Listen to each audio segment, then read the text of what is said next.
नमस्ते, आप सभी का स्वागत है आज के इस कार्यक्रम में। और आज आपके लिए हम लाए हैं एक बहुत ही विशेष मेहमान। अ, आपका परिचय करा रहा हूँ मैं कमलेश कपूर जी से। स्वागत है आपका, मैडम कमलेश कपूर जी। कमलेश कपूर जी का परिचय आपको दे दूँ। आप वेस्ट पंजाब में आपका जन्म हुआ था, और उसके बाद फिर आपका परिवार जो था वो पार्टीशन के बाद में ईस्ट पंजाब यानी भारतीय पंजाब में आ गया था। आप 1962 बैच की इंडियन पोस्टल सर्विस की अधिकारी हैं, और जो हमारी प्रशासनिक व्यवस्था है, प्रशासनिक सेवाओं में पहली 20 महिला अफसरों में से एक हैं।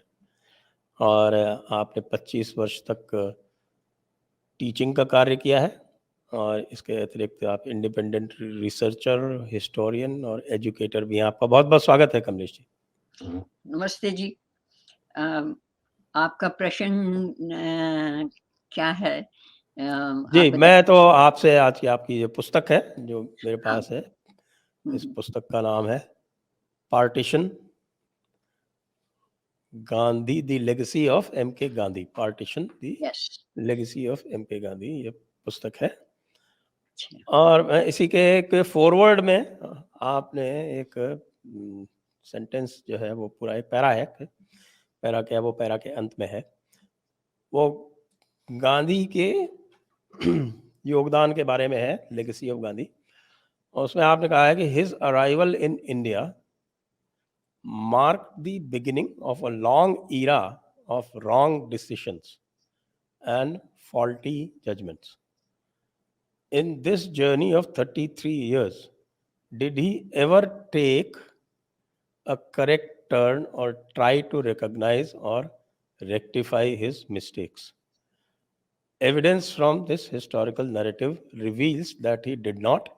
Even once, India is still bearing the sad consequences of Gandhi's actions. हाँ तो जी। आप मानती हैं कि एक भी ऐसा निर्णय नहीं है एक भी ऐसा जो नहीं। जो एंड गांधी ने सही लिया हो? मैंने ये बहुत ब्रॉड उसमें डाला। It is a very sweeping statement.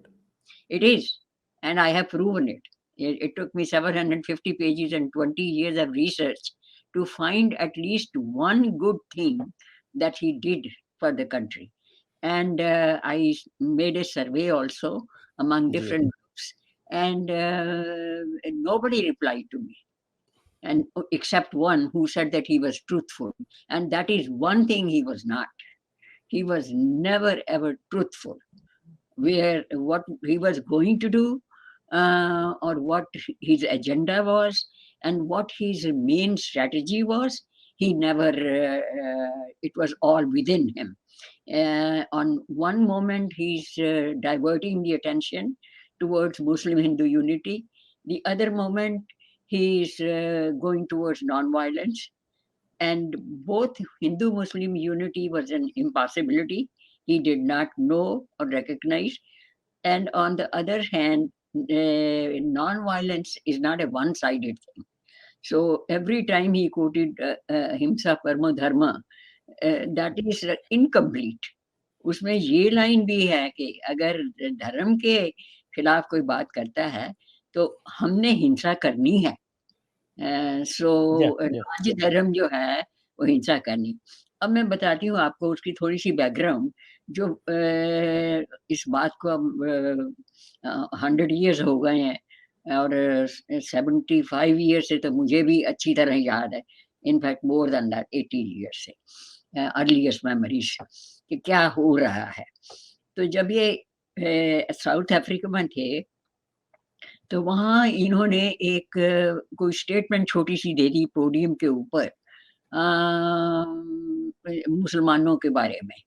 खिलाफ नहीं थी, जस्ट एक स्टेटमेंट। उसके बाद जब छोटी सी कॉटेज में कस्तूरबा नहीं थी, रात के टाइम में वो लोग आए पठान, ह्यूज। महात्मा गांधी तो बहुत फ्रैजिल से थे।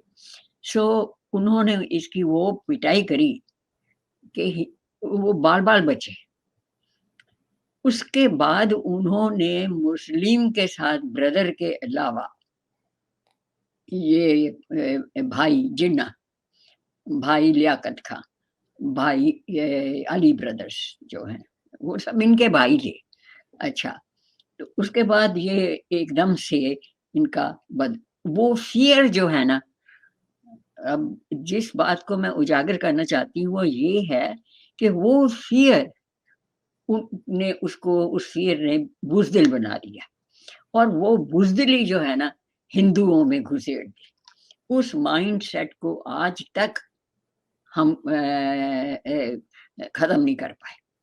हाँ, तो तो आपका मानना है कि वो जो एक इंसिडेंट थी जो इनकी पिटाई की एक पठानों ने, इंसिडेंट। वो हाँ, वो इनके साइकी के ऊपर बहुत एक गहरा एक स्कार छोड़ गई है, जिससे ये कभी उभर नहीं बिल्कुल, पाए। बिल्कुल। उसके बाद तो वो मुसलमानों के खिलाफ तो बोले ही कभी नहीं। इनफैक्ट उनके फ़ेवर में बोले, और हर बार ये कहना है कि भाई हैं, छोटे भाई हैं, गलती करते हैं और तुम चुप रहो। अगर हिंदुओं ने कुछ कह दिया तो उसमें वो बाल खड़ा हो जाता था। सो इसलिए मैं कह रही हूँ कि उसका माइंडसेट क्या था, उसके फ़ियर क्या थे, उसकी बैकग्राउंड क्या थी। तो इस हालात में वो हिंदुस्तान आए। अब हिंदुस्तानियों को न थोड़ा है ना, कल्ट वर्शिपर जैसे कहते हैं कि कोई उनको आइकॉन मिलना चाहिए, उनका पेडेस्टल जो है ना मूर्ति रखने का, वो हमेशा तैयार रहता है। तो उस वक़्त कोई थोड़ा वैक्यूम था। गोखले जो थे काफ़ी ओल्ड हो रहे थे, बाकी कोई उभर नहीं रहा था, तो सडनली ये पेडेस्टल पे आए और तो मतलब मैदान में तिलक को गिरफ्तार करके बाहर भेज दिया था उन्होंने। तिलक उस वक़्त जो थे ना मिलिटेंट ग्रुप में थे, तो वो कांग्रेस में इतने एक्टिव नहीं थे। उभरते नहीं थे। बाद में वो आया हिस्सा। तो जैसे ही ये पहुँचे नहीं, वैसे भी जब ये आए हैं तब तिलक को गिरफ्तार करके उन्होंने मांडले भेज दिया था, फर्स्ट वर्ल्ड वॉर के शुरू होते ही। अच्छा, तो तो वर्ल्ड इनके वॉर लिए एक रास्ता खाली था। तो रास्ता मैं था। ये जो मैं आपके जो ये जो आपने जो स्टेटमेंट दिया है, इसको मैं थोड़ा टेस्ट करूँगा कि आपने एक भी इन्होंने कोई सही निर्णय नहीं लिया। तो जो चंपारण का सत्याग्रह था, उसके बारे में क्या कहेंगी? वो भी सही निर्णय नहीं था? तो चंपारण जो था ना, वो तो अभी लीडरी जमा रहे थे कि मैं दलित के लिए हूँ, मैं ऑप्रेस्ड के लिए हूँ, फार्मर्स के लिए हूँ। वो चंपारण जो है ना, वो बहुत बाद में आई चीज़। उससे पहले कई कुछ हो गया। उससे पहले जब नहीं, लेट अस बैक भोपला तो ट्रैक। बात भोपला तो बात मोपला बाद में आया। पहले तो ये देखिए कि जब वर्ल्ड वॉर चल रही थी, उस जी। वक़्त ये आए 1915 में। तो इन्होंने आते ही कह दिया, जब इनको कांग्रेस में जॉइन हुए, तो शुरू से कह दिया कि हम लोग जो हैं अंग्रेज़ों की तरफ से लड़ेंगे। यू सी, अब जिसका मतलब है कि एक्टिवली ही will be participating, and he encourage people to कि भाई मैदान में आओ और लड़ो अंग्रेजों की तरफ से। अगर अंग्रेजों की तरफ लड़ना है तो लड़ना है ना, वो वायलेंस नहीं है, कोई गुल्ली डंडा थोड़ी खेलने गए हैं क्रिकेट मैच में खेलने गए हैं। सो इसका मतलब है कि वो वायलेंस जस्टिफाई थी। अच्छा, उसके बाद जब जलियांवाला बाग हुआ तो इन्होंने जी। कंडेम किया, पर उसके अलावा कोई प्रदर्शन नहीं किए, कुछ ये नहीं कि सत्याग्रह हुए हैं या कुछ, ना, बिल्कुल कुछ नहीं हुआ। कंडेम्ड, कांग्रेस ने रेज़ोल्यूशन पास कर दिया। उससे क्या होता है? So step by step, day by day, decade bye decade मैंने इनकी सारी हिस्ट्री देखी। सो वो और खिलाफत में जो इन्होंने शुरू किया, जो खिलाफत वाला था, वो आप कैसे देखते हैं? खिलाफत वाला तो उसकी जो उनकी चिट्ठियाँ हैं ना और उनकी जो स्पीचेज़ हैं, वो पढ़ने वाली हैं। उसमें इन्होंने साफ-साफ कहा है कि एनी बेसेंट ने कहा कि क्या कर रहे हो ये? जिन्ना ने बहुत अपोज़ किया। वो कहता है you are giving me us alien roots. खलीफ़ा वहाँ मरा है टर्की में, तो हमें क्या लेना-देना है? हम तो खलीफ़ा के में अनुयायी थे ही नहीं, हम लोग थोड़ी बीच में थे। तो जिन्ना ने बहुत खिलाफ़त करी उसकी, पर ये अड़ा रहा। फिर किसी ने जब पूछा एक इंटरव्यू में कि वहाँ बहुत लोग मारे गए हैं, तो कहता है जब बहुत बड़ा पेड़ गिरता है तो ज़मीन हिलती है। अब मेरा अच्छा, ये प्रश्न राजीव गांधी का जो स्टेटमेंट ओरिजिनली इनका था क्या? वो इनका था। हाँ, ये जो राजीव गांधी ने भी बाद में बोला था, जब इंदिरा गांधी की डेथ हुई थी। हाँ, जी, कि जी, जी। When a large oak falls. हाँ, अच्छा, एक्चुअली ये उससे भी पहले किसी ग्रीक का था, हिस्टोरियन का। तो ख़ैर इन्होंने कहा अब खलीफा वहाँ गया है, ट्री वहाँ गिरा है टर्की में, तो हलचल यहाँ हो रही है। तो मोपला में इन्होंने कहा कि ठीक है, प्रदर्शन कर लो, रेस्टोर खलीफा। अब खलीफा जो हटाना था, ये इंटरनेशनल ट्रीटी के अंडर हुआ था। अंग्रेज़ भी नहीं हटा सकते थे, उसको उलट सकते थे। वो एक ऐसा एग्रीमेंट था, ट्रीटी ऑफ वर्साई, जिसमें कि ब्रिटेन कहे कि गांधी ने ऑर्डर किया है हमें और हम खलीफा वापस करते हैं। जबकि टर्की इटसेल्फ वर सेलिब्रेटिंग कि भी शुक्र है उससे मुक्ति, खलीफा से मुक्ति हुई है। अब आज़ादी से हम मॉडर्नाइज़ करेंगे एंड दे डिड, कमाल पाशा। सो अब ये कि देखिए कि ये कितनी गलत चीज़ है कि कांग्रेस को उस तरफ ले गई in spite of the fact कि सारे सभी मुसलमानों ने भी विरोध किया, कांग्रेस ने भी विरोध किया, और मोतीलाल ने कहा कि मैं तो कांग्रेस से निकल ही रहा हूँ। अच्छा, अब वहाँ बहुत एट्रोसिटीज़ हुई। अब अगर मोपला के बारे में मैं बोलना शुरू करूँ तो वो तो एक किताब बनती है। पर उसकी जो मेजर चीज़ मैंने पुस्तक में दी है, वो ये है कि उनकी उसकी महानी के साथ क्या बात हुई, मुसलमानों के साथ, उसकी अंग्रेज़ों के साथ क्या बात हुई, वो जो छोटी-छोटी चीज़ें हैं ना, that reveals the character of Mahatma Gandhi. Mean Gandhi, मैं मेरे मुँह से महात्मा कमती निकलता है और मेरे मुँह से जी तो निकलता ही नहीं है। हुँ। जिस इंसान ने 100 इयर्स के लिए हमको मेंटल स्लेवरी, कायरता और बुज़दिल बना दिया और बँटवारे के बाद एक पाकिस्तान अंदर खड़ा कर दिया। उस व्यक्ति के लिए कोई श्रेय वाली कोई बात नहीं है। सो और यही इसी बात को उजागर करके मैं हिंदुओं को जगाना चाहती हूँ कि हमारे दुश्मन कौन थे।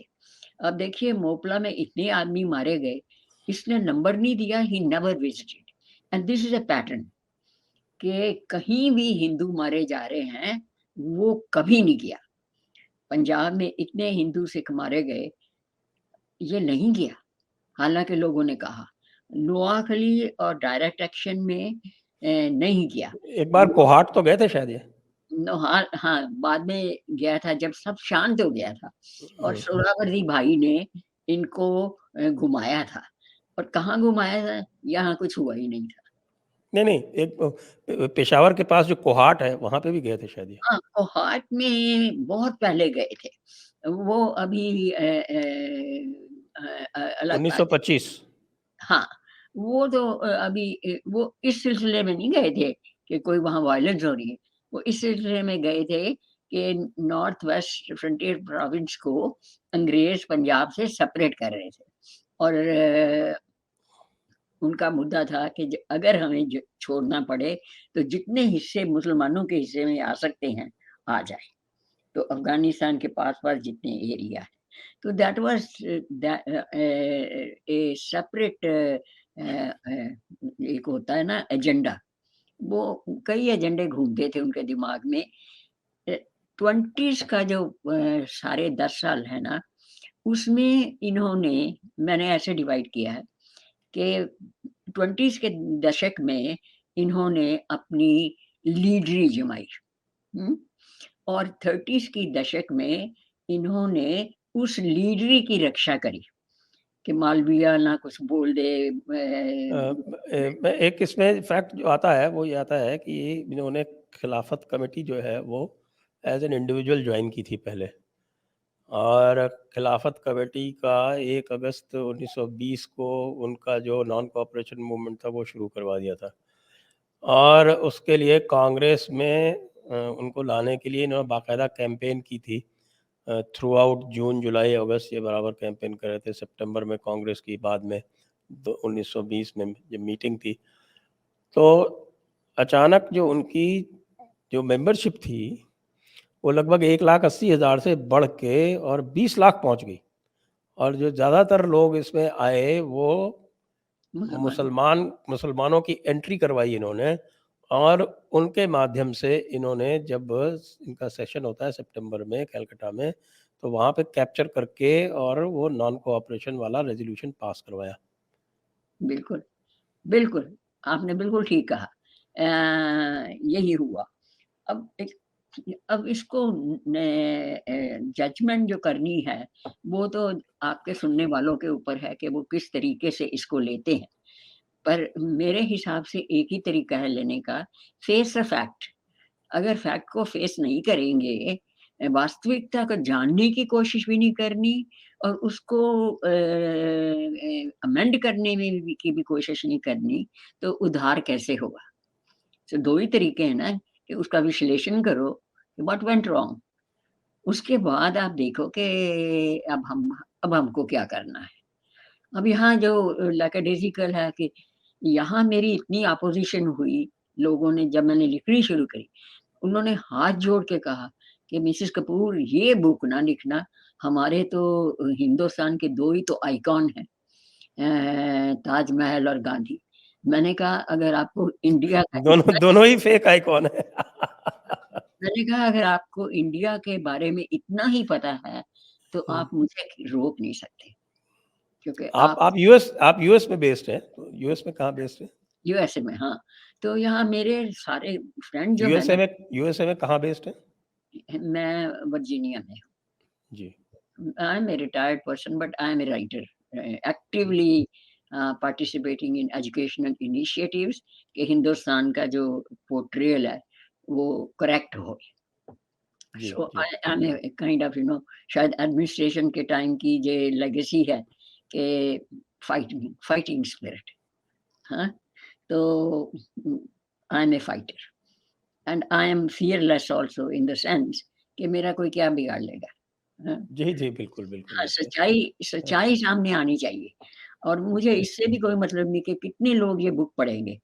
अगर इतनी मोटी किताब मेरे सामने आएगी तो 2 बार मैं भी सोचूँगी कि ये मैंने पर मैंने लोगों को बताया भी कि इसको कैसे पढ़ना है, बड़ी-बड़ी किताबों को कैसे पढ़ना है। सो बहुत लोगों ने मेरे साथ बात करनी का अरे गांधी जी, हमारा तो मानसिक संतुलन बिगड़ जाएगा। मैंने कहा कि then some people are fact resistant human beings, जिनको सच्चाई से एलर्जी है, उनका मानसिक मैंने कहा मेरा भी मानसिक संतुलन रोज रात को बिगड़ता था जब मैं सोती थी, पर things have to be faced. अच्छा खैर, उसके बाद फिर जो अगली कॉन्फ्रेंस हुई कांग्रेस का एनुअल फंक्शन, तो जिन्ना को भी बुलाया, वो कांग्रेस का मेंबर था, बीच-बीच में वो मुस्लिम लीग का भी था, बट कांग्रेस का था। Jinnah was had nothing to do with the family of Nehru, जो बहुत लोगों का है कि ये उसका भाई है। Jinnah but based in what is now Maharashtra area और फिशरमैन थे, इंडस्ट्री थी उनकी। तो वो ही was second generation Muslim, uh, पहले वो हिंदू थे और वो उसके उसके उनके फादर कन्वर्ट हुए थे। उनके एक्चुअली उनके ग्रैंडफ़ादर कन्वर्ट हुए थे, पर उनके सारे बच्चे कन्वर्ट नहीं हुए थे। हुँ, इसका हुँ। फादर कन्वर्ट हुआ था, अंकल्स कई नहीं हुए थे। सो मिक्स्ड फैमिली थी एंड ही वाज़न्ट कट्टर और anything, but he was very pragmatic.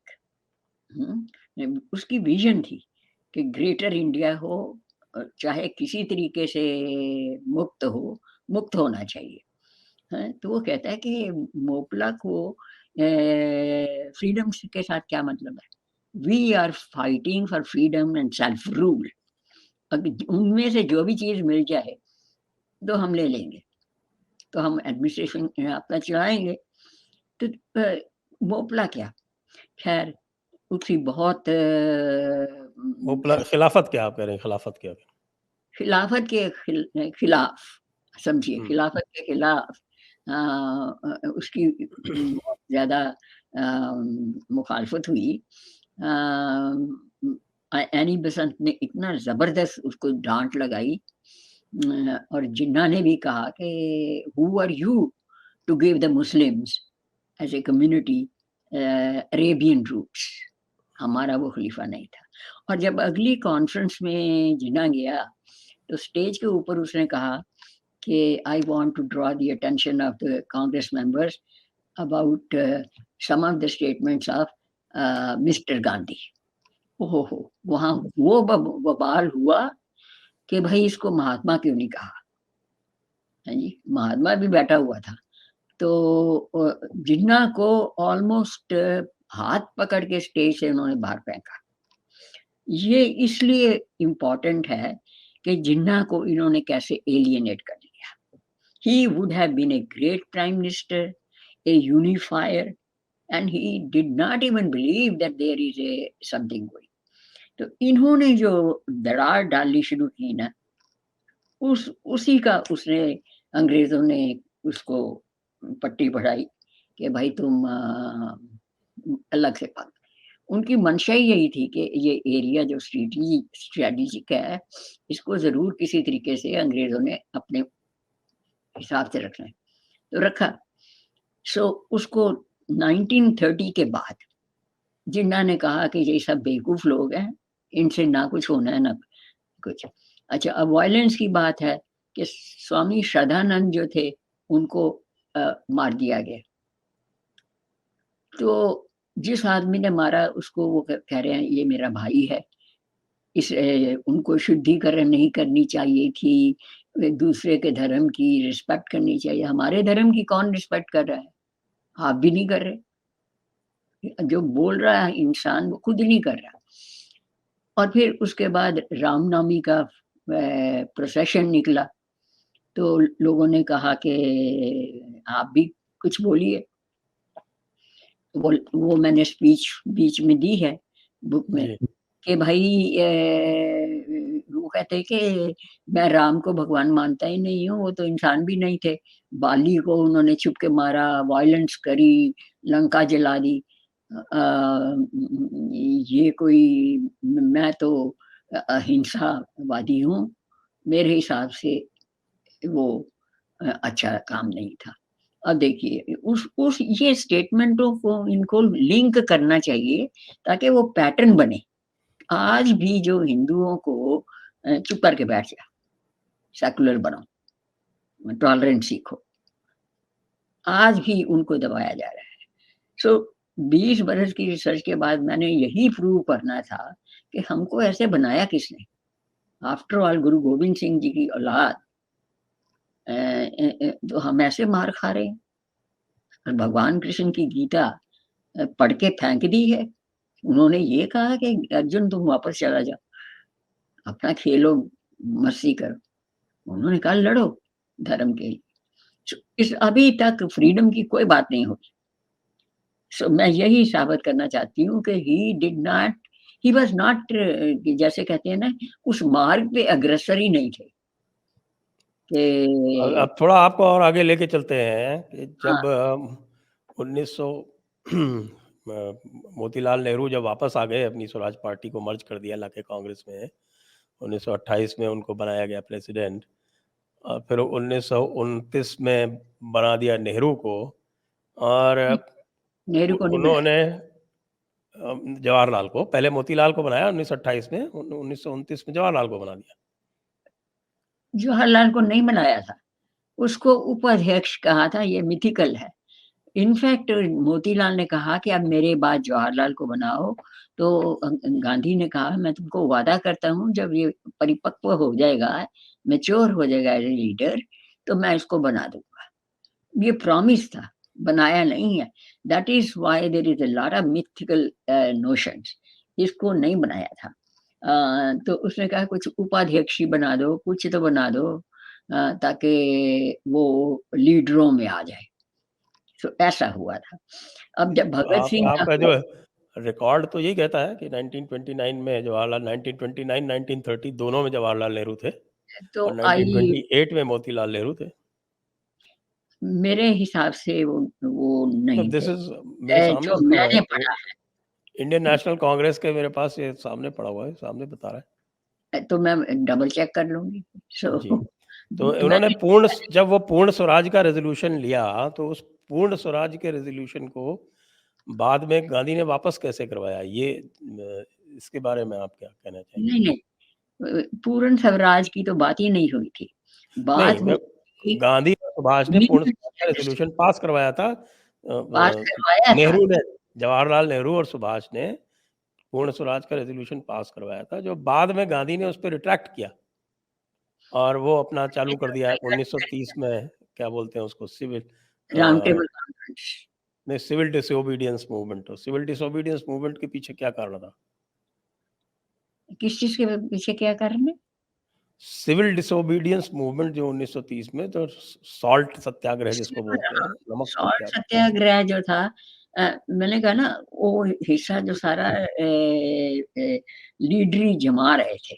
Gandhi was emerging as a sole dictator क्योंकि कांग्रेस ने 1924 में जब इसको प्रेसिडेंट बनाया तो कहा कि from now onwards he will be our representative और जो ये फैसला करके आएँगे नेगोशिएशंस में हमको मान्य होगा।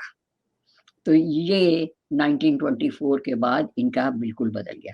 और भगत सिंह का जो हुआ, उसमें देखिए कि एज़ ए लॉयर सारे के सारे आधे के आधे कांग्रेसी लॉयर थे।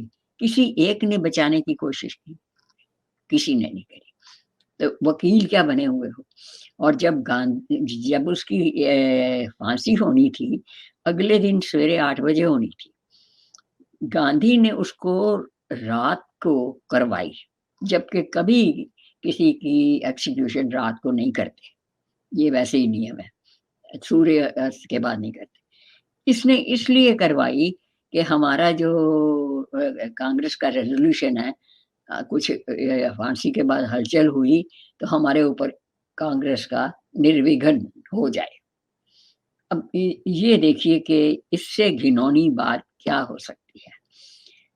और वो उसकी छोटे-छोटे क्लिप जो हैं क्योंकि अब ब्रिटिश आर्काइव से 2016 से बहुत सारी टेलीग्राम्स रिलीज़ हुई हैं, जो आपस की इनकी बातचीत थी ना, एमरी ने क्या कहा, लिन्लिथगो ने क्या कहा, वायसराय ने क्या कहा, फिर चर्चिल ने क्या कहा, यू सी इन सब की जो आपस की वो सारी टेलीग्राम्स नहीं दी सकती थी इस बुक में, पर उसके आधार के ऊपर ये कहा जा सकता है कि किस तरीके से इन्होंने अंदर से ये काम किए।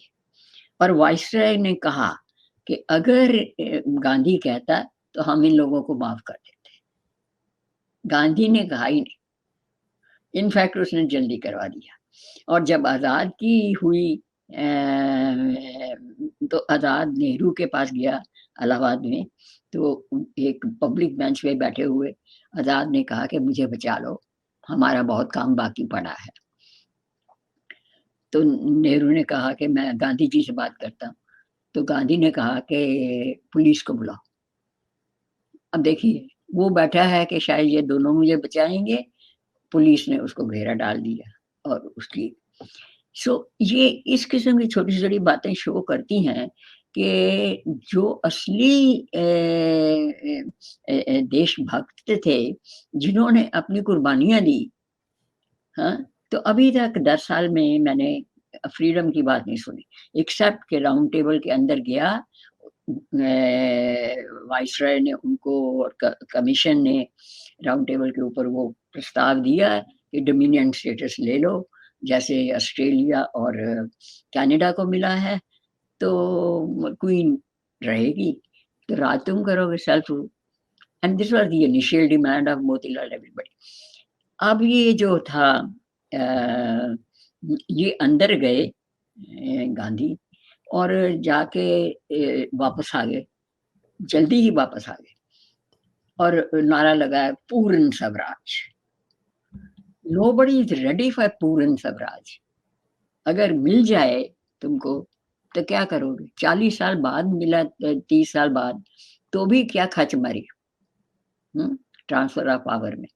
अच्छा, फिर अब 30 की दशक में इन्होंने फ्रीडम की बातचीत के ऊपर कोई ध्यान नहीं किया, क्योंकि जो वाइसरॉय था अरविंद और बाकी के भी जो उसके बाद आए, उन्होंने इसको घुमाया कम्युनल प्रोविंशियल रिप्रेजेंटेटिव इक्वल होनी चाहिए। अगर 75% हिंदू हैं, 25% मुसलमान हैं, तो इन दोनों को 50-50 देना चाहिए। हाँ, दोनों की बराबर रिप्रेजेंटेशन हो। तो उसके बीच में उलझे रहे, और साथ में उलझे रहे कि कोई और ना बीच में लीडर आ जाए। तो जब मालवीय भी थे उस वक़्त, तो और अम्बेडकर ने बहुत अपोज़ करा 1931 में। 1936 में उन्होंने पुस्तक भी लिखी। तो और उन्होंने बाद में ये बताया कि लंगोटी पहनने से कोई महात्मा नहीं बन सकता। ये अम्बेडकर के शब्द हैं। सो इस तरीके से ये सिलसिला चलता गया। अब सबसे बड़ी गलती ये हुई, एक तो कि गलत एरिया में घुस गए, जो तुम्हारा फील्ड नहीं है, मुसलमानों को डील करने दो। तुम अपना करो कि हमारा किसमें हित है। हमारा हित है हिंदुओं का, अगर वो पाकिस्तान लेंगे या प्रोविंशियल लेंगे तो हमारी क्या डिमांड है। ना उसके ऊपर कोई जोर नहीं। तो मालवीय के साथ दुर्व्यवहार किया, वो बेचारा निकल ही गया कांग्रेस से। ऐसे कई निकल गए। फिर नेताजी की तो सबको मालूम ही है कि इसने इतना उनको तंग किया कि जब वो बन गए ना, तो इसने बाइकआउट कर दिया कांग्रेस की सेशन का, और जाके राजगृह में कहीं बैठ गए किसी भग्गी कॉलोनी में, कि मेरा आदमी नहीं बनेगा, मेरे आदमी की हार मेरी हार है, ये उसके शब्द हैं। अब पट्टाभी ये सीतारमैया। पर्सनल पॉइंट ले रहा है। So what I am saying that everything was calculated to maintain his leadership, not to allow anybody to come, and his own mind worked in his mercurial way. हमें लगता है mercurial way से कि कभी इधर कभी उधर, पर उसका ये मतलब नहीं कि वो खुद whimsical था। खुद वो बहुत लंबी चौड़ी प्लानिंग करके बैठा हुआ था। He was very cunning. 1938 में पार्टीशन का फैसला हो गया था। अब मुझे इस बात का दुख है कि 38 में फैसला हो गया, 41 में 44 में बेवल के साथ पैक्ट हो गया। उसमें 1940 में लाहौर रेजोल्यूशन पास हुआ, जिसमें टू नेशन थियरी आ गई, और ये भी मान गया कि भाई हैं, बंटवारा हो जाता है। तो इसका मतलब ये थोड़ी कि हम बंटवारे के बीच में पड़े। 1938 में कौन सा फैसला हो गया पार्टीशन? 1938 में एक प्राइवेट मीटिंग हुई थी, जिसमें शेख अब्दुल्ला भी था। नेहरू, गांधी और शेख अब्दुल्ला थे। तो ये उनकी आपस में कोई मिली भगत थी। So it was not open Congress meeting. पर क्योंकि ये छोटी-छोटी बातें जो हैं अब रिवील हो गई हैं, सो इसलिए मैंने वो उसमें डाल दी। पर कहने का मतलब है कि जिस चीज़ का आपको मालूम है कि हत्या होएगी, वायलेंस होएगी, बँटवारा होएगा, तो आप 47 तक ये कह रहे हैं कि it will be over my dead body. अब इससे ज़्यादा गुमराह करने वाला इंसान कौन हो सकता है? सो अब ये 1942 क्विट इंडिया मूवमेंट के बारे में क्या आपका विचार? क्विट इंडिया में वो भी एक स्टंट था, क्योंकि लड़ाई शुरू हुई थी, तो इसने लेट्स गो बैक टू 38, जबकि 11 प्रोविंसेस में कांग्रेस जीत गई थी और रूल कर गई थी प्रोविंशियल लेवल पे।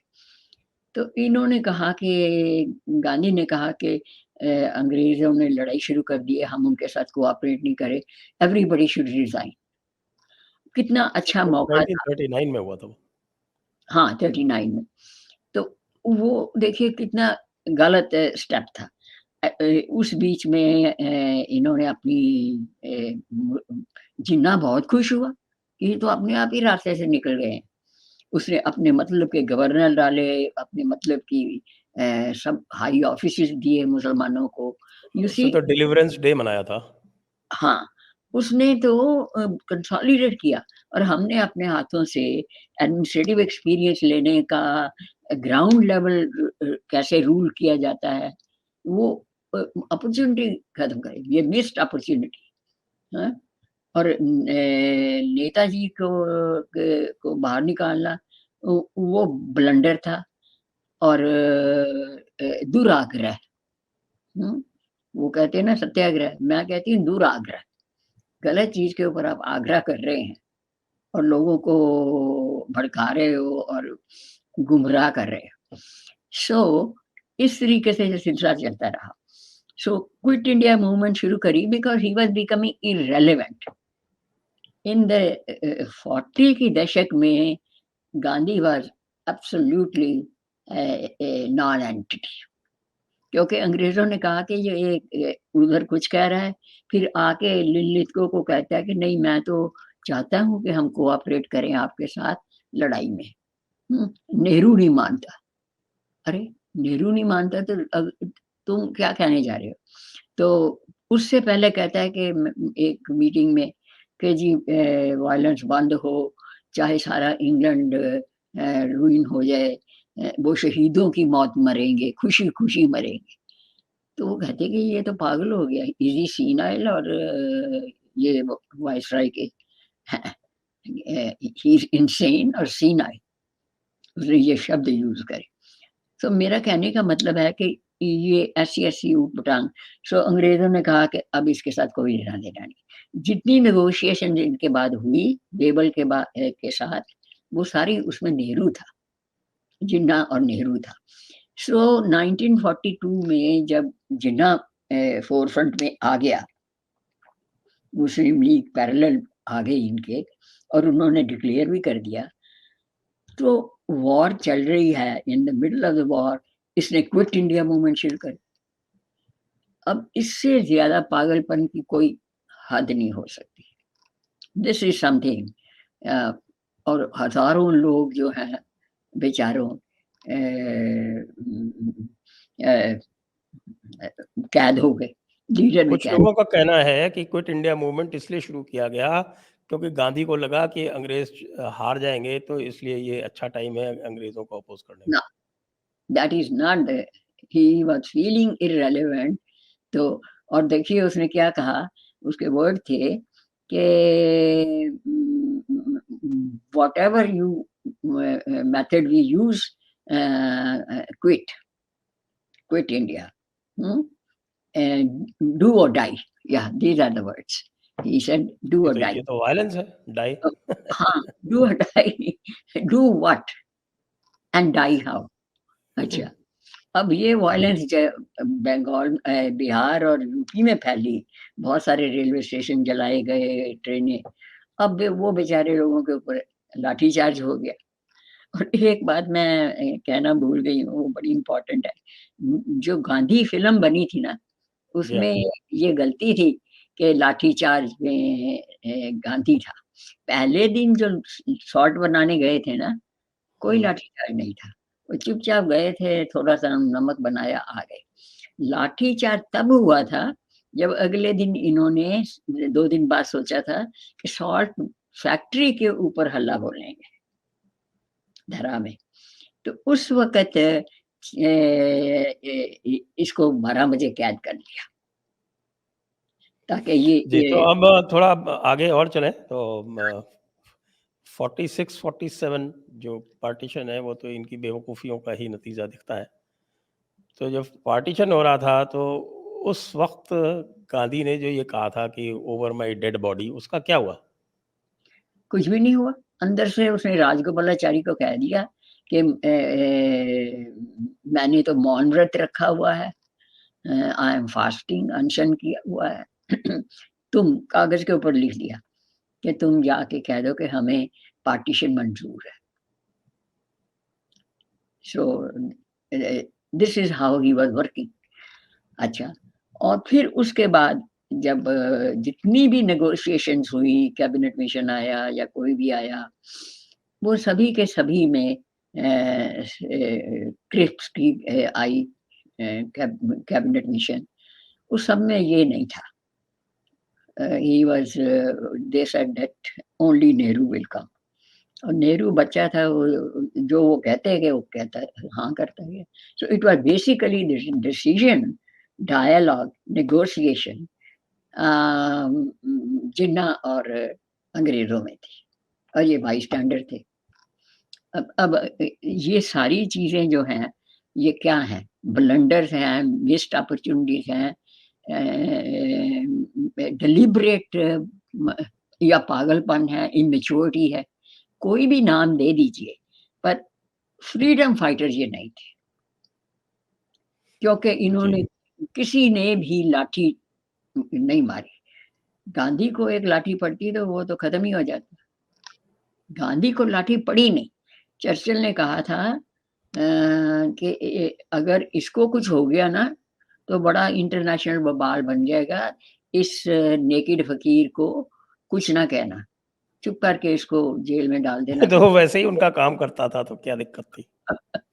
सो उन्होंने कहा कि ही इज वर्किंग। ये भी एक गुफ्तगू है जिसमें उसने, माउंटबेटन ने कहा कि इसको कुछ ना करना, साइडलाइन कर दो, और he is doing our job as a village idiot. This was something, कई बातों पे हंसी भी आती है, पर ये दुखजनक है। अच्छा, फिर पार्टीशन जब हुई 1946 में भी लोगों को नहीं पता था, because my entire family is from Sialkot, Rawalpindi, Lahore. I was born in Lahore and I remember Lahore. तो उस वक्त भी नहीं पता था। 1946 में, 47 की बिगनिंग में, अराउंड दैट टाइम, मेरे मदर लाहौर गए किसी फ्रेंड को मिलने, और एक मेरे छोटे भाई को ले गए, और हम भाई बहन और फादर वहां रहे। हम अमृतसर पे खड़े थे, तो ट्रेन नहीं आई, लाहौर से जो आनी थी वो अमृतसर हमने रिसीव करना था, ट्रेन नहीं आई। तो बाद में पता चला कि ट्रेन कहीं पीछे, अटारी या उसके पीछे कत्ल हो गई है।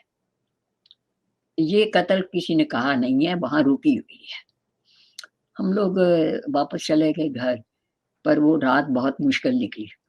अगले दिन हमें टेलीग्राम आया हमारे ग्रैंडफादर का कि कल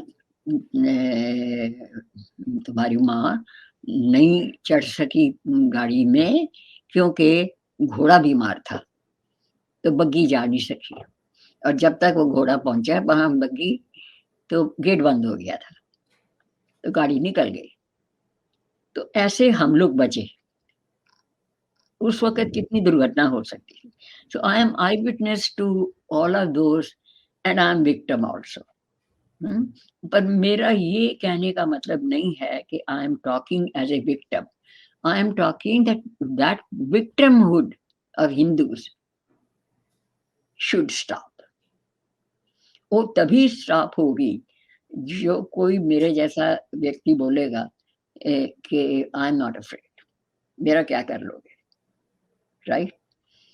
सो इतने चैलेंजेस एडमिनिस्ट्रेशन में आते हैं, और नक्सलबाड़ी एरिया में मेरी पोस्टिंग थी कलकत्ता में, मुझे आके कहते हैं कि जी हम लीडर हैं लेबर यूनियन के, नेशनल लेवल के। मैंने कहा then you don't know me, I am a Kshatriya woman and I am from Punjab, and you know how they deal with it. If anything happens, something will happen to you before that. So please don't forget that, and don't ever come inside my office without knocking. So, I am a fearless person by training, and maybe कहते हैं सिंह लगन का प्रभाव होता है। तो ऐसा आपका बहुत बहुत धन्यवाद कमलेश जी। आपने अपने अनुभव भी साझा किए और आपने अपनी पुस्तक के बारे में बात किया। मैं ये बता देता हूँ एक बार पुनः दर्शकों को कि ये जो भी संस्मरण बताए हैं कमलेश कपूर जी ने, वो इनकी ये पुस्तक है, partition legacy of M.K. Gandhi. और इसमें गांधी जी के दुराग्रहों का विस्तार से विवरण दिया हुआ है। और चीज मैंने कही है, बाद में मैंने ये भी लिखा है, Gandhi in his own words, उसके कोट जो हैं वो मैंने दिए हैं कि अब इनको पढ़ो। और बाय द वे एक मैं ये अगर आप परमिट करें तो ये कह दूं कि इतनी बड़ी किताब पढ़ने का एक तरीका होता है। पहले 200 सफ़े जो पार्टीशन तक है ना, वो तो सारे पढ़ने चाहिए कि इसका क्या रोल था। इसका कोई रोल ही नहीं था, वो नेताजी का रोल था आज़ादी में, और अंग्रेज हार गए थे, इससे मतलब तबाह हो गए थे। पर उसकी लेगेसी है ना, उसको मैंने हर एक दशक के साथ जोड़ा है।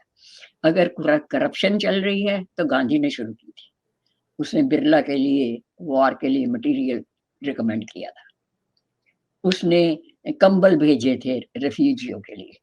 ये करप्शन का इसके साथ कनेक्शन है, और करप्शन चलती गई।